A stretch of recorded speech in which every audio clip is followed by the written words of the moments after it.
بسم اللہ الرحمن الرحیم۔ السلام علیکم پیارے دوستوں، امید رکھتا ہوں کہ آپ سب خیریت سے ہوں گے۔ آج کے اس لیکچر میں ہم سیکھیں گے مرکب الفاظ۔ کلمات کی مجموعی کو مرکب کہتے ہیں، اور پھر مرکب کی دو قسمیں ہیں، یعنی مرکب ناقص اور مرکب تام۔ تو سب سے پہلے ہم ان کی تعریف سیکھیں گے اور ساتھ میں مثالیں بھی۔ تو چلو آؤ شروع کرتے ہیں۔ ایک نمبر پر ہے مرکب ناقص۔ مرکب ناقص وہ مرکب ہے جس سے سننے والے کو پورا مطلب سمجھ میں نہ آئے۔ مثال کے طور پر 7 روپے، سرخ ٹوپی، اسلام آباد، الماری اور میز۔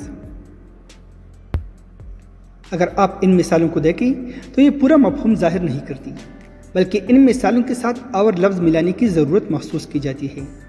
ایسی مرکب کو مرکب ناقص کہتے ہیں۔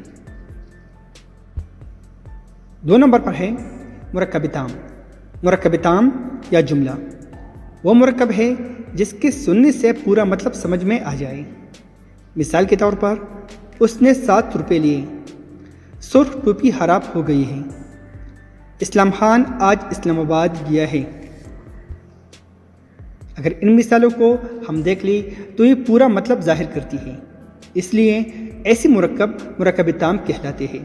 اس کو جملہ بھی کہتے ہیں۔ امید رکھتا ہوں کہ یہ ویڈیو آپ کے لیے کرامت ہوگا۔